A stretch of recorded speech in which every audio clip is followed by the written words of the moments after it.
Seventh lecture in an introductory class in electricity and magnetism. In this class, I'm going to show you how to calculate the electric field of a straight line of continuous charge. So this is a continuous distribution of charge along a straight line. That's the learning outcome. So you're going to learn how to use calculus to calculate the electric field due to a straight rod of charge. So it is just one learning outcome. Let me bullet point it. All right, so it starts, in order to learn how to use calculus to do this physics, right? Physics and math are completely different kinds of things.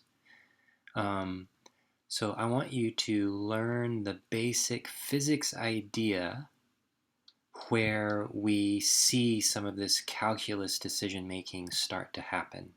So that's what the basic idea is.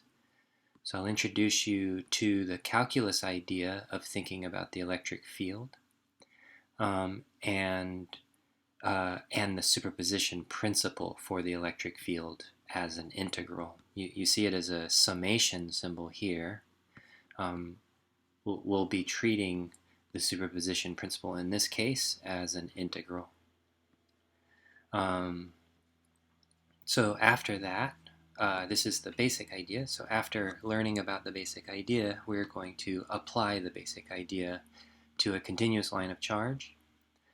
I'm going to introduce you to what's called the charge density. And in particular, really this ought to be called the linear charge density because it's charge density along a line. And I'll be using this sort of loosely. This is my own sort of terminology for a particular kind of variable. It is the dummy variable that you may know about when you do calculus or at least integration. And so sometimes I call it a ranger variable, but it is just a dummy variable in the calculus sense. And we're not going to do a curved line of charge yet. We're just going to do the example, like actually the calculus. So we're going to do integrals to get the electric field nearby a straight line of continuous charge. So this is the lecture 7. Warning, it's going to feel pretty mathy. So you may find that you have to review your calculus. I'll put exclamation mark, question mark, that's up to you. You might find actually that reviewing some of the integration that you do in the previous mechanics course. So typically you tend to take a class that includes things like Newton's laws of motion and thinking about the center of mass and the conservation of momentum and these kinds of things, like slightly more basic physics. Tends to be the first course in a physics series, whereas this is the second course in a physics series. But you might go find that when you look at integration that you do in the previous mechanics course, especially center of mass, for example, you might find that this is very helpful as a review mechanism to understand how we are using integration to calculate electric field in this case. All right. So we're studying what are called line charge distributions, and you're going to learn about it, the symbol whose name is lambda. It's a Greek letter. And in particular, this is the lowercase Greek letter. So it's in our case, we're using lambda to mean line charge density or linear charge density. So here's the idea. It's kind of simple actually. So imagine a charged rod, and so that means that we have this really thin, long. This is the rod, and we can stick some charge on there. So let me say that we smear some positive charge along the rod. So smear. And the sense in which this is a smear is the same sense in which this is continuous. So it is not discrete in the point charge sense. Yeah, so anywhere along this rod, there is charge everywhere. There is charge everywhere on this rod. So there can be two different cases.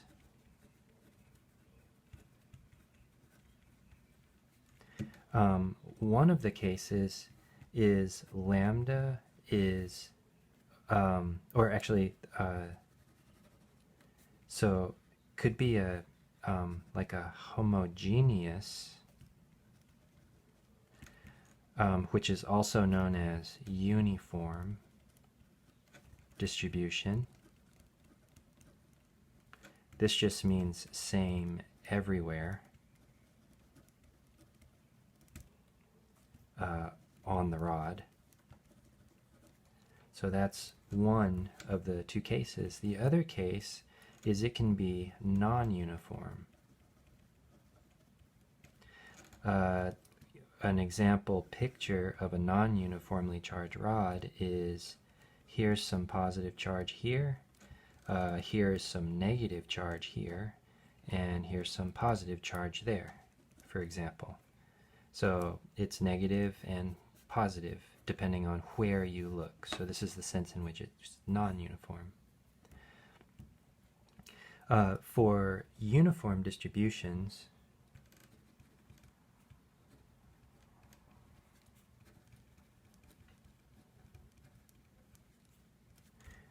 this idea lambda is simply the net charge of the rod divided by the length of the rod. It's the charge per unit length.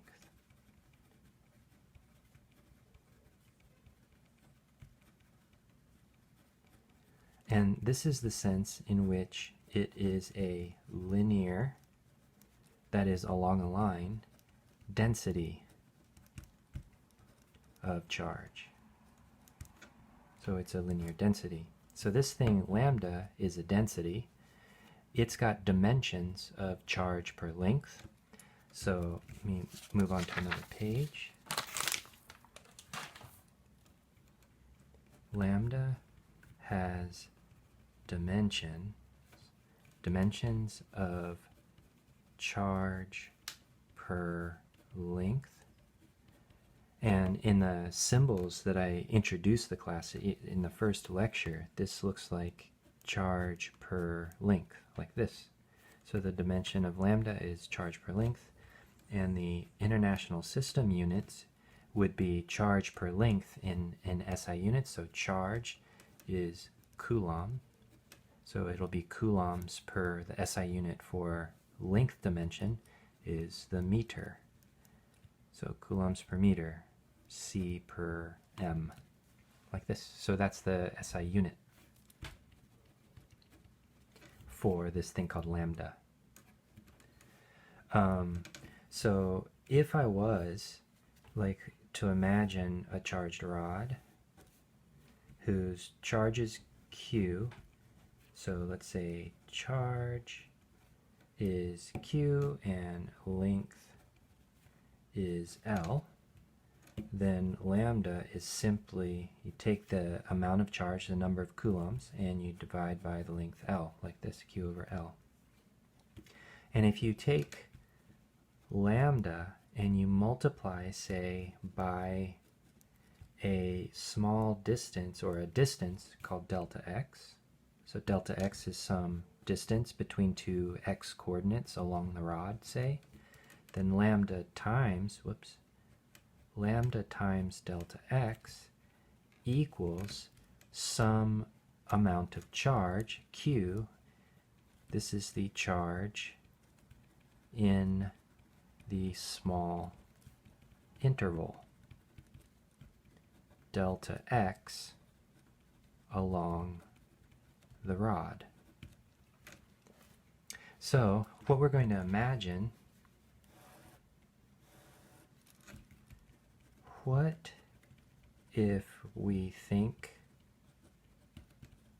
of delta x in a calculus limit? So what this means is you take the limit as delta x approaches 0 from the positive. We imagine we keep track of positive spatial separations. So in the limit that delta x goes to 0 on the positive side of delta x, this is called dx. This is an infinitesimal. So infinitesimal length. And if I imagine this little dx, so now the rod could be imagined as a really, really small dx, then in there the amount of charge will be small itself, and that charge amount, it being small, is equal to still its lambda times this really small length dx. And the amount of charge that sits there is a very small amount of charge. This is infinitesimal small amount of charge. So this little bit of charge right there. So let me update my picture. So here is the charged rod. And here is that little tiny piece of charge. So that little tiny piece of charge right there, let me just concentrate on dq.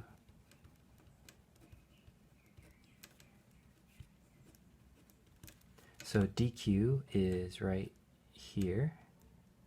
So this is dq, and you know the rest of the rod still does exist. But if I go over to a place P, somewhere outside of the charge, so let me vaguely put the rod there. So here is the rod. But this is the little charge element dq, and this is the place P, somewhere away. There is electric field at P due to the little charge dq. It depends on how far away dq is from the place P, call that r, and so 1 over 4 pi epsilon naught times the small amount of charge that's right there, divided by r squared, where r is the distance between the little charge element and the place of interest P. So 1 over 4 pi epsilon naught times the amount of charge divided by the distance squared is the small amount of electric field at the place P because of the charge dq. So dq is the small thing. 1 over 4 pi epsilon naught is some constants of the universe that have to come along. And the 1 over r squared is just because of the inverse square law nature of Coulomb's law. All right, so this is our small amount of electric field. And the idea is this isn't a full-fledged electric field value. it is a small infinitesimal contribution to the electric field. So this is, yeah, an infinitesimal contribution to the electric field at P. So if I want to know what is the net electric field at P, what I have to do is I have to integrate up all of the small contributions to the net electric field at P. So these are small pieces of electric field at P due to small amounts of charge that happen to lie along this rod. If you go back a little bit and look at an expression that I wrote down a little bit earlier, it says that there is a small amount of charge and it's equal to lambda dx. So this is kind of suggestive in this case. If I go back and I look at this, this is equal to, so let me just fill in what dE is. dE is here, equals all this stuff here. So there's this 1 over 4 pi epsilon naught, can't forget the integral symbol. There's this lambda dx, and then divide by r squared. So some of you are super savvy and you've caught me forgetting something that's pretty important.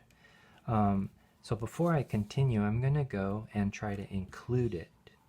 So it starts basically here is when I start to make the sort of error or the omission that I shouldn't omit. And it's the fact that electric field is vector. So whenever we wrote down the electric field, there was always this r hat. And the electric field was always a vector. So this is still the case. This is an infinitesimal contribution to the electric field vector at P. And so the net electric field at P is the summation, right? This is a stylized S for sum of little tiny vectors. So we're going to add up a bunch of vectors. This addition of all the little vectors is the superposition principle.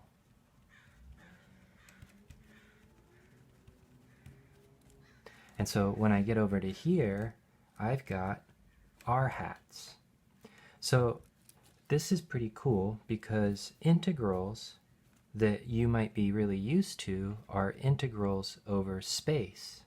So here is an integral over places along a line. So we'll be doing something like, say, x1 out to x2 or something like that. And then we're going to inch along the interval from x1 to x2 with these little dx's. And what's more is lambda could be a function of x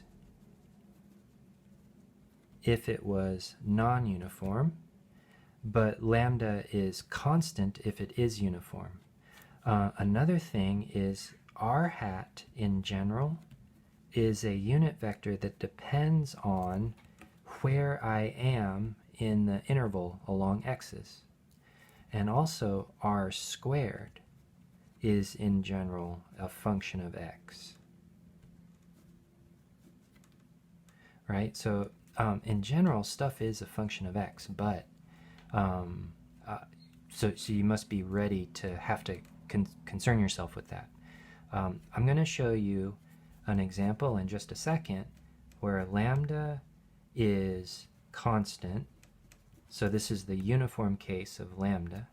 I'm going to also show you a first example where r hat is constant, but the r vector is not constant.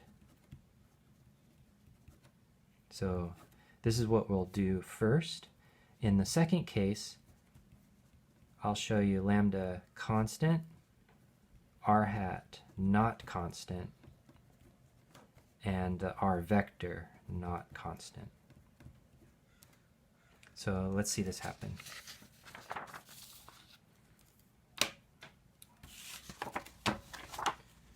So here's the first example. I'm going to consider a line of charge. I'll say that the charge Q equals to 2 microcoulombs is spread uniformly along a thin rod of length L equals to 20 centimeters, for example. Right, so I've got a definite charge uniformly spread along a thin rod of length 20 centimeters. And question is what is the electric field of this rod 5 centimeters from its end? So 5 centimeters from its end, so here's an end, and presumably we're asking about 5 centimeters on the outside of the rod. So I'm gonna imagine checking the point P here. So the point P, the place is 5 centimeters from its end. That's where it is. I could have imagined P to be on that side, and that's totally fine. But I'm going to imagine it being on this side instead. So I've got a well-defined question, and I have some data, and I think I can just proceed. So I'm going to imagine this problem the same way. I'm going to imagine cutting the rod up into small charges dq, which are some distance r away from P, and then imagining how the electric field, the net electric field, is going to superpose up at P due to thinking about different charges along the rod. So let's see what happens. So I'm just going to start. Obvious place to start is to define lambda. So lambda is Q over L. So L is 20 centimeters, Q is 2 microcoulombs. So you can put this kind of stuff in there. And what goes on is you can do some crap. It doesn't really matter what this value is.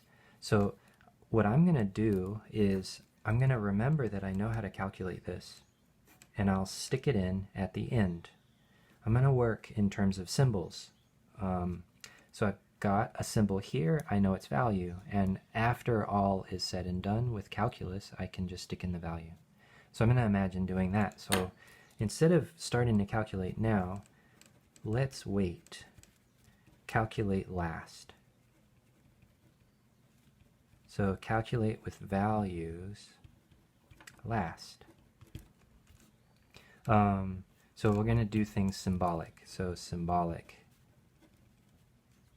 efforts to start. Right? So well, let's just stop with lambda is Q over L.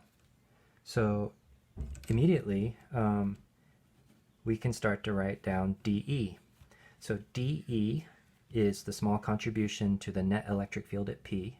So we're going to do dE because of this dQ here.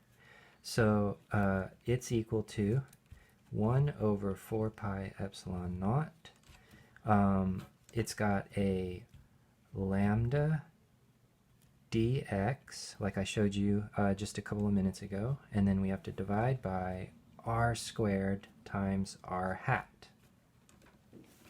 And this is a small vector contribution. This just means that this vector has a length that's really, really small, but its units and physical meaning are electric field units, right? So its magnitude is just small. Okay, so the r is this distance here. Oh, I already drew it right there. So this is r there.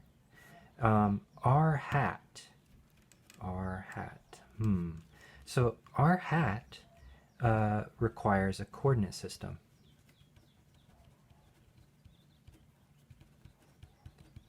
And nothing about the problem or the data suggests a coordinate system. So what I think is cool about that is I'm going to choose something, or I'm going to choose a coordinate system that is convenient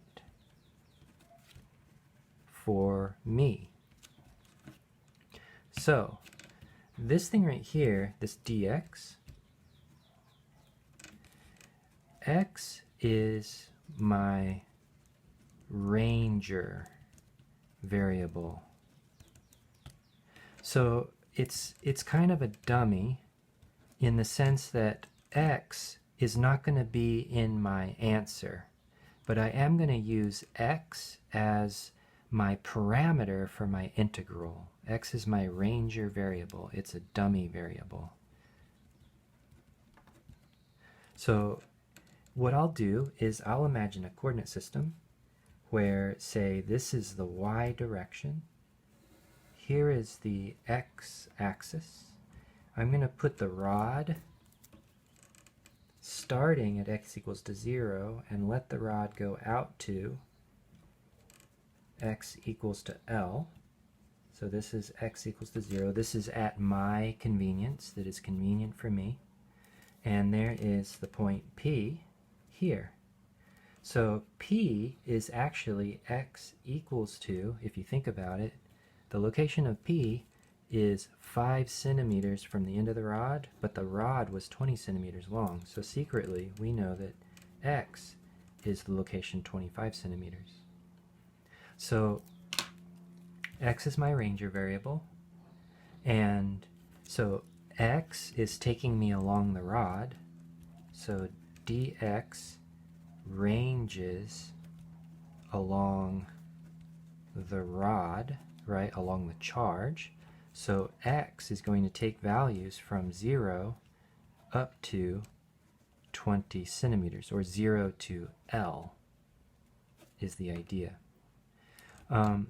If you think about it, so yes, okay. So that's the range for x. What about direction?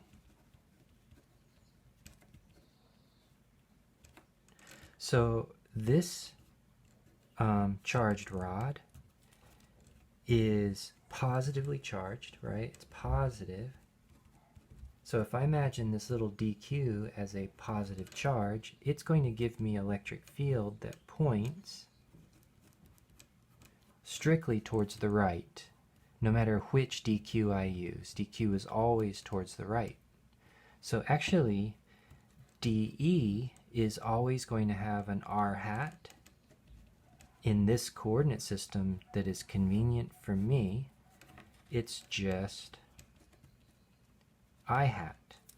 That's what r hat is in this coordinate system. So now I have I hat here. Dx is something I understand, at least in terms of its range. And lambda is constant. Yeah, lambda is here and it's constant, so I understand lambda. 1 over 4 pi epsilon naught, that's just a bunch of constants. I know how to calculate. I've calculated this for you long ago. So what about r squared? So r squared is, in particular, a function of x.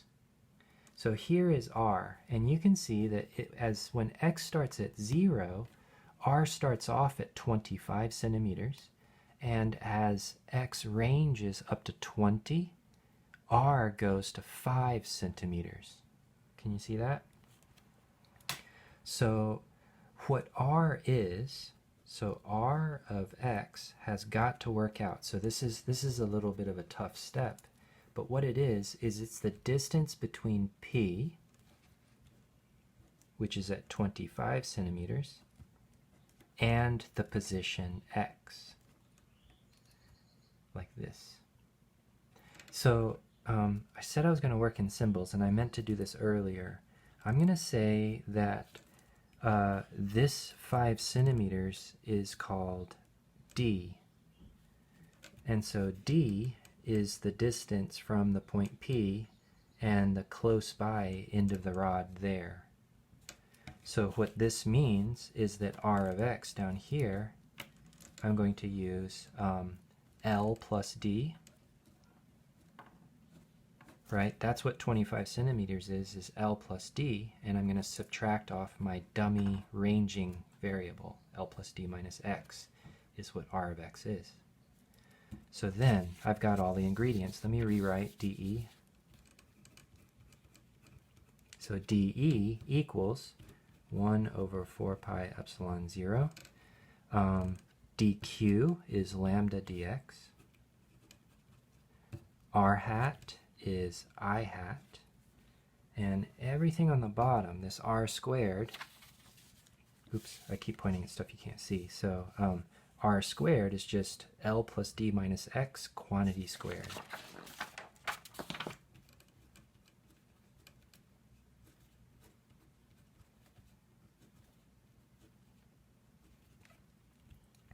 So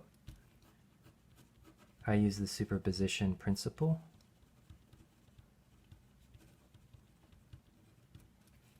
So I invoke the superposition principle on how the net electric field at P adds up, and it's simply the integral as x takes values from 0 to the end of L. So so actually I'm going to go ahead and do that. The range of the variable x goes from 0 up to L. So there is my integral, 0 up to L, of 1 over 4 pi epsilon naught lambda dx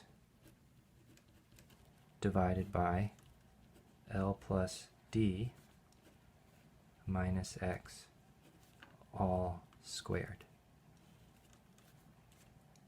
All right, so this integral is something that you can do. You could use a change of variables. Yeah, and you'll come at the correct answer, I guess. So now you just gotta finish.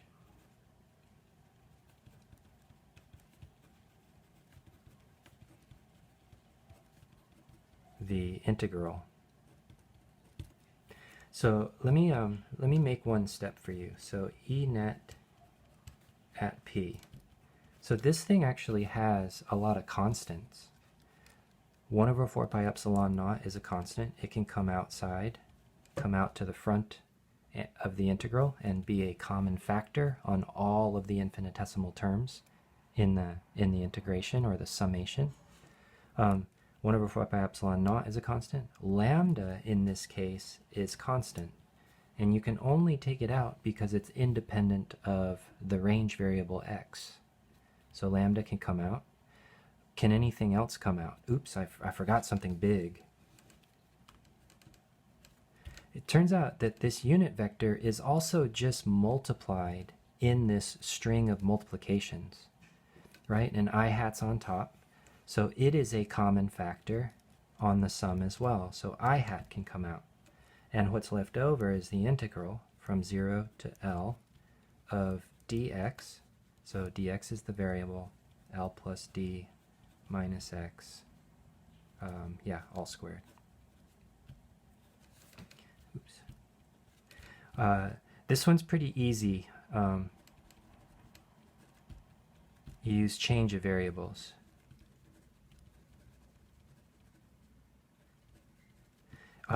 So let me give you a head start.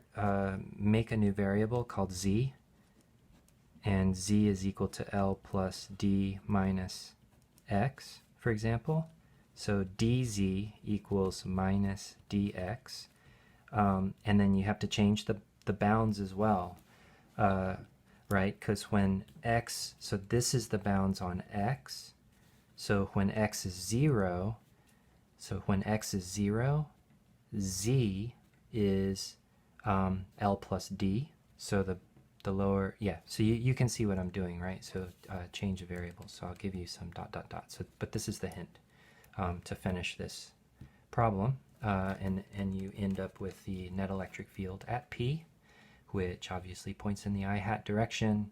It should be positive in the I-hat direction, right?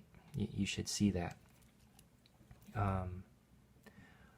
Okay, so this is the idea in this case. So let me show you a more difficult problem.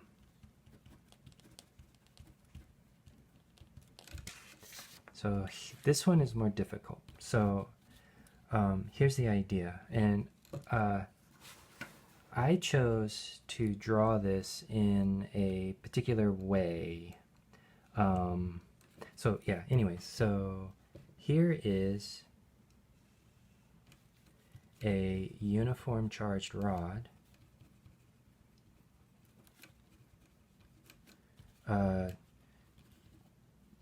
charge Q, length L. So basically the same rod as before, but the point P is a distance D from the bottom of the rod, and this angle is 90 degrees. So we are a perpendicular distance D away from one end of this uniformly charged rod. So uniformly charged rod.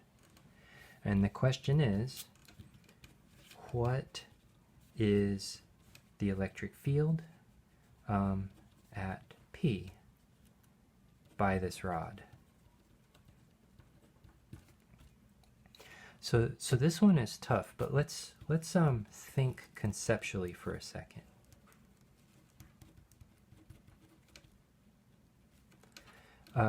Let's first think about direction. So direction is complicated. This one is tough. So we must be very careful. That is, when we write down r hat, we have to think of it as r hat as a function of place. So let me show you what I mean by that. So if I draw the rod and the place P over here, and I think of two different locations. So let's say this is y equals to 0 and y equals to L. Right, so I've just put in sort of a coordinate system. So we're talking about the y-axis, for example. And here's a charge dq. And dq is also, you can calculate as lambda times a small distance dy along the y direction. So here is lambda dy. So for this dq, there is going to be a contribution to the electric field that looks like this, right? It's away from the charge. So let's imagine that's a little positive charge. But if I go check this dq instead, which is also a lambda times dy, you can see that it adds up differently. And I'm going to draw it slightly longer, right? So these two directions, these are different. So different directions. And magnitudes. Why is this one bigger than this one? Well, the answer is this is closer and this is further, but they have the same amount of charge. So the calculus is going to work all this out for us. Calculus will take care of these issues for us. So let's watch it do that for us. So here's the charged rod. I'm going to imagine that this is the y-axis, and this is y equals to 0, and this is the x-axis, and here's the point P. And the point P is a distance d away from this rod, which goes from y equals to 0 to y equals to L. All right, so now what we need to do is go somewhere in the middle of the rod, somewhere interesting. So here, midway. It's not necessarily L over 2, it's just somewhere. Its coordinate is y, right? And y is going to range from 0 to L. So y is our ranging variable, which is a dummy. It's our ranging dummy variable, and it's going to take values from 0 up to L. And the charge dq that sits right there, or in dy, is just going to be lambda dy. And lambda, again, is just the total charge of the rod divided by the length of the rod. And we, in our problem, know it's a uniform charge density. That is, lambda is not a function of y. So that's that. So we can immediately begin to skeleton out or build our small contributions to the net electric field. It's 1 over 4 pi epsilon naught, the charge dq, times r hat, which in this case is a function of y, divided by r as a function of y squared. Right? And this is what we need to ultimately integrate. So if I was to integrate over the rod, so everything about the rod, which in this case it turns out it's y equals to 0 up to y equals to L, what we will get is the net electric field at P due to the rod. So let's fill in some stuff. So dq is easy. It's just lambda dy. But what about r hat of y and r of y squared? They hinge on the vector as a function of y. So let me show you what I mean by this. This vector,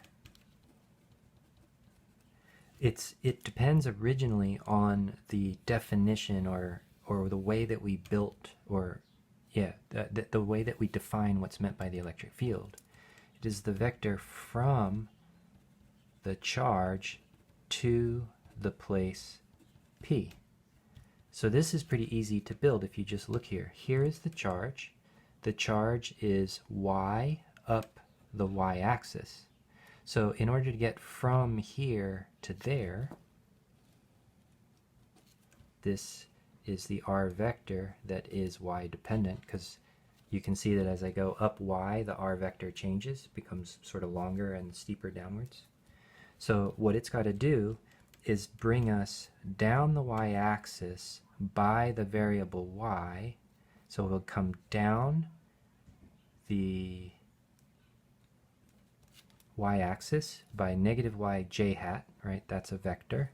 But then once we get to the origin with this vector, we're going to travel positively out the x-axis by a distance d. So this is the r vector, and you can see that it plainly depends on y. So r squared, it turns out, is just d squared plus y squared.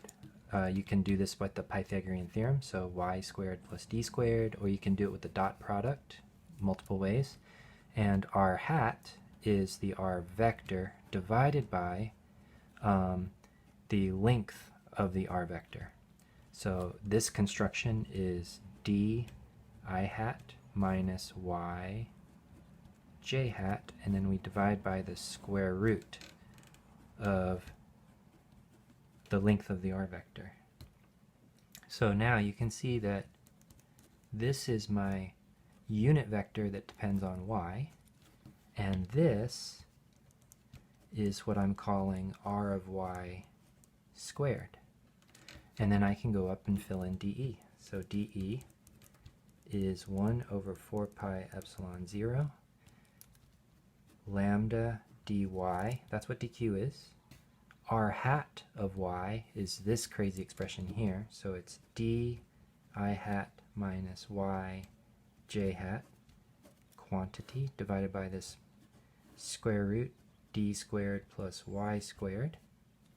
But I can't forget that I need to divide by r of y squared, right? So I've got all these pieces I need to stick in, so that divides, let's put it here, it's d squared plus y squared, looks like this. And to clean it up, I'm going to combine these two denominator factors here because look how similar they look. So this looks like 1 over 4 pi epsilon 0. And I'm going to show you something cool. So this is 1 over 4 pi epsilon 0.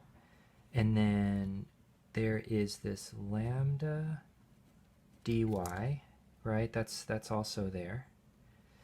And then the way these things combine is d squared plus y squared raised to the 3/2 power. Right, that's how those two things combine.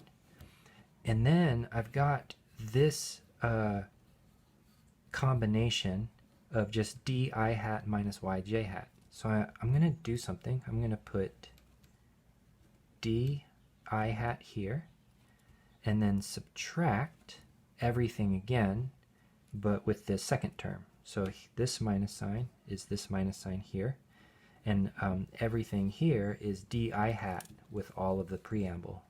And so now what I have also is lambda y dy j hat divided by 4 pi epsilon 0 d squared plus y squared raised to the 3/2 power. So this thing right here, let me show you what I've given you. So dE is dE in the x direction times I hat plus, so I'm going to switch that minus to a plus. I'll show you why in just a second. It's dE in the y direction j hat.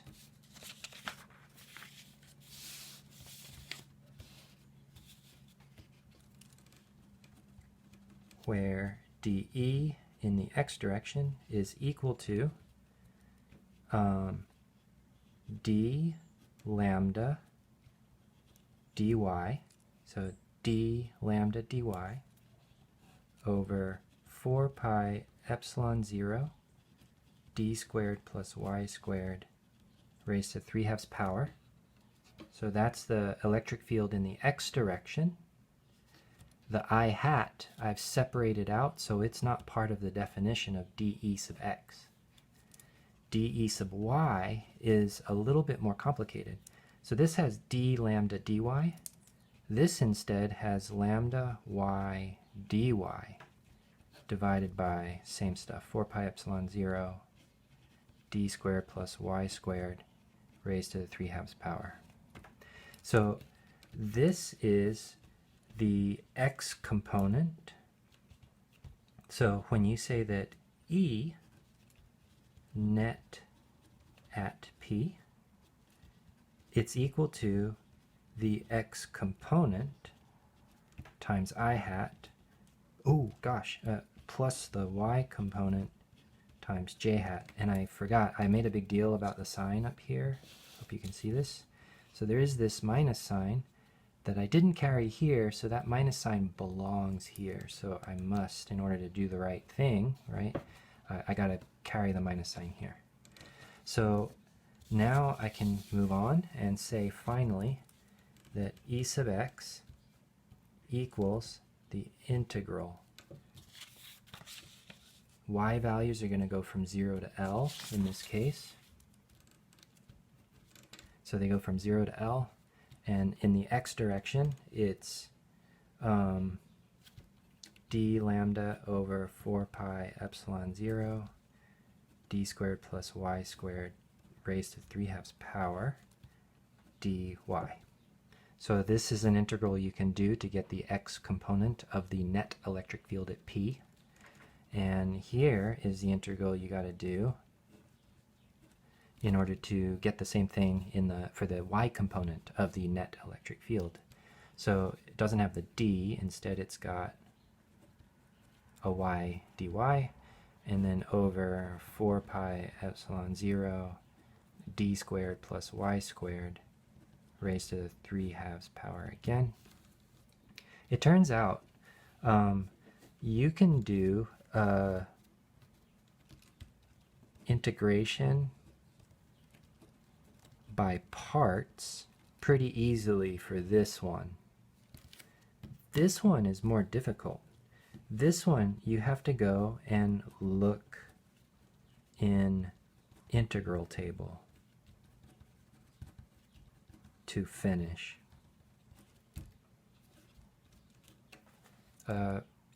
If you remember how to do your calculus, that this will make some sense for you. You can Google. So go on Google and just search